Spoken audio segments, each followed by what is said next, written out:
Hey, I just want to say that you are worthy and deserving of love, companionship, great content on the internet, good friends, good food, and a good life. Don't let anyone tell you otherwise. Sometimes I need to hear that, and maybe sometimes other people need to hear it too. And so if that is you, this one is for you. Yeah, maybe not today, maybe not tomorrow, but this one's for you. Anyway, thank you so much for joining me, my friends. I don't know why. Sometimes I just put stuff out there in the universe. Maybe it's stuff that I want to hear. Maybe it's the stuff that you want to hear. Maybe it's what the universe wants to hear. And maybe it's something that he wants to hear. And this is a Botropolis combiner. Actually, it might be V2 or V3. I'm kind of losing track. And it's using 100% of the parts. And the reason why I recrafted him is I made him into a standard bearer, a flag bearer, as we commonly call it, as lay people.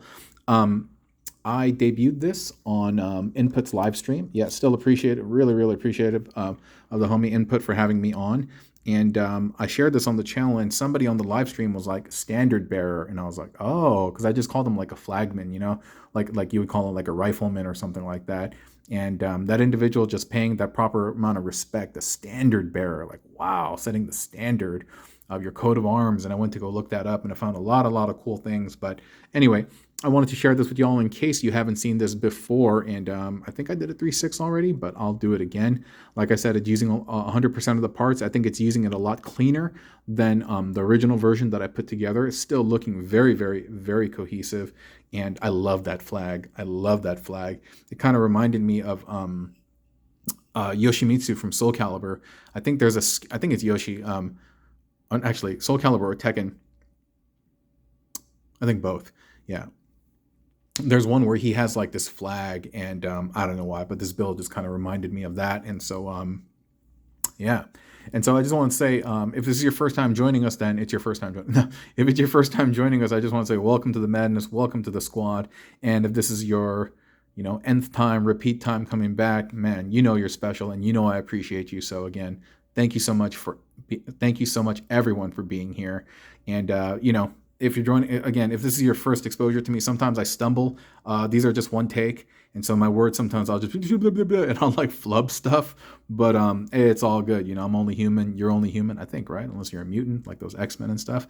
But we're doing the best we can, and so let's get to some bot bending. And like I said, this is from the Botrop combiner, but it doesn't have to be from the Botropolis set. Like you can borrow these from Double Dealer.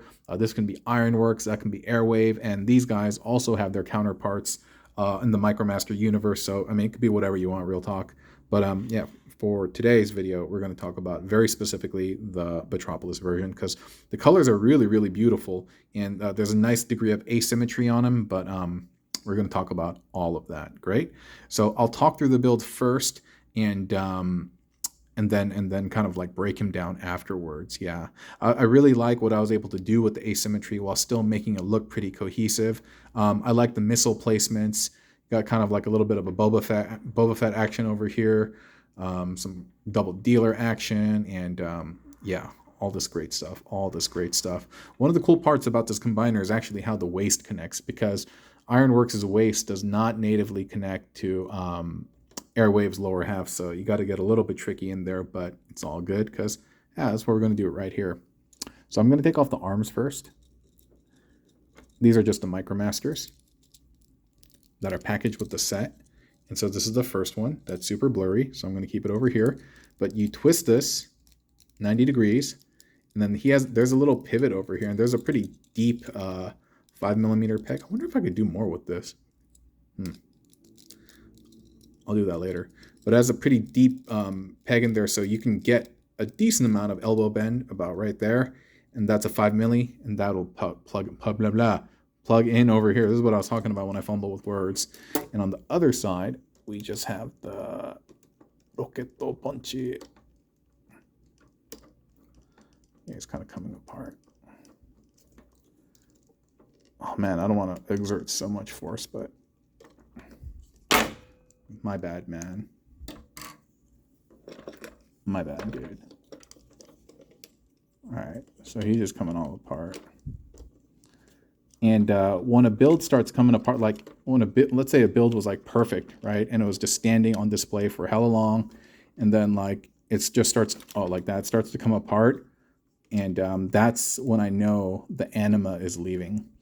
If you're curious to what anima is, Anima is the spirit that actually inhabits these toys. Like Toy Story, right? When they're talking and stuff, that's the expression of the anima that most of us don't hear.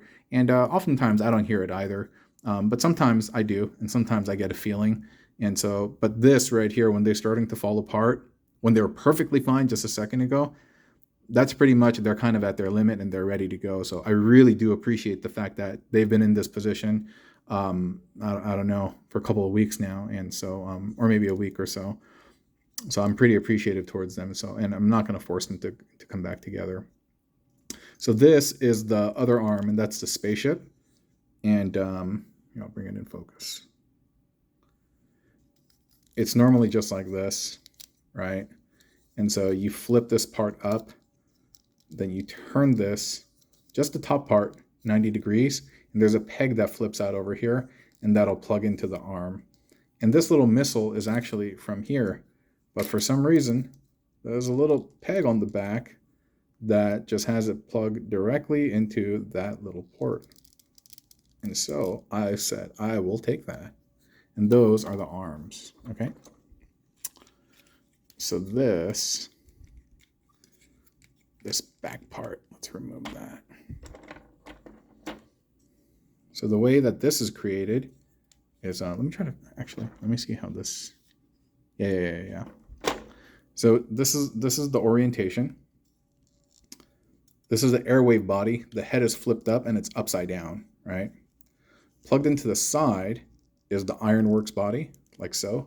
And then you just have the missile, the front of the missile plugged in there. This side over here, you can see that this is just the airwave guns plugged in, and then we have the ironworks gun plugged in there.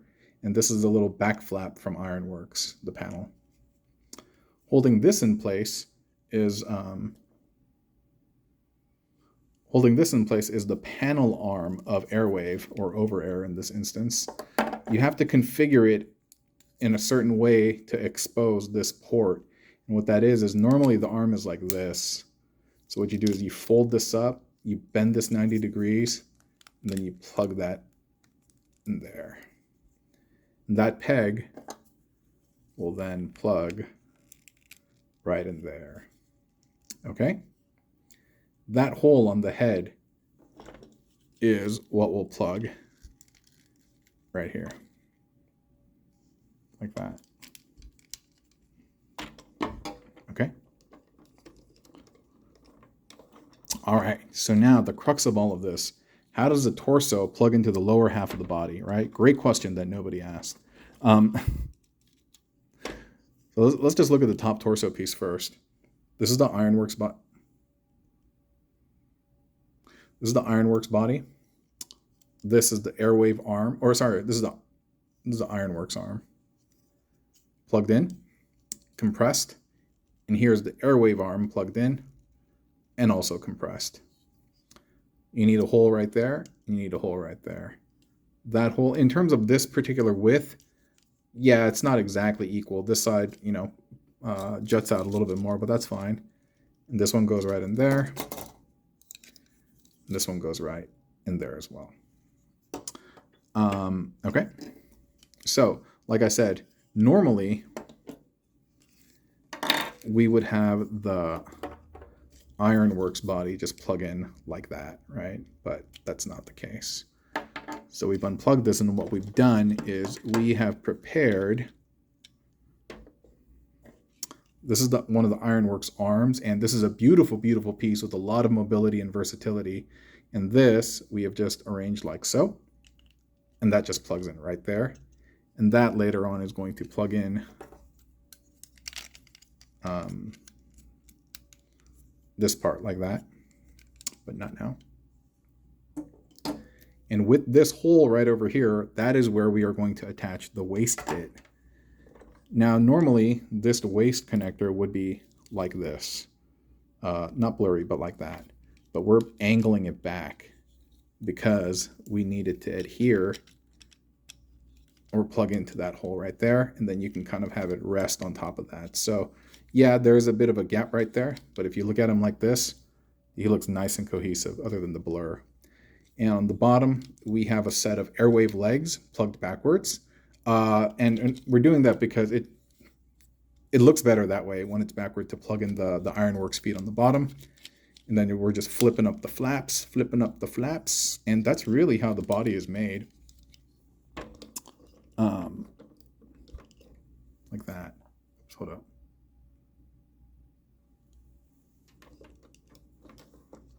Yeah, kind of like that. So I'm just gonna ask him really quick. Hey, would it be all right if I put you all back together? I didn't take the thumbnail yet, the thumbnail picture yet, and I thought it'd be cool to end the video if we could just combine you guys one more time. Yeah, absolutely, absolutely. Yeah, no, I appreciate it. So cool. Yeah, he said it's okay. So we're gonna plug that arm in there, and that's really nice. You know, these guys, it's a cooperation between me and them. And or if you're curious what he asked about, he just said basically as long as they get taken apart before I go home. So I was like, yeah, man. I was like, absolutely. So we have that ready right there. Then we plug that into the head, and then we can just kind of like angle these a little bit forward, get that angling right, the deep sea angler. And yeah, that's our guy right there. Thanks, guys. I appreciate it. And I'm talking to y'all, the audience, but also talking to these guys as well. I really appreciate these guys coming together. And I appreciate y'all coming together with me on this video to watch a little bit of a repeat, but a little bit of a remix. And I hope you had fun.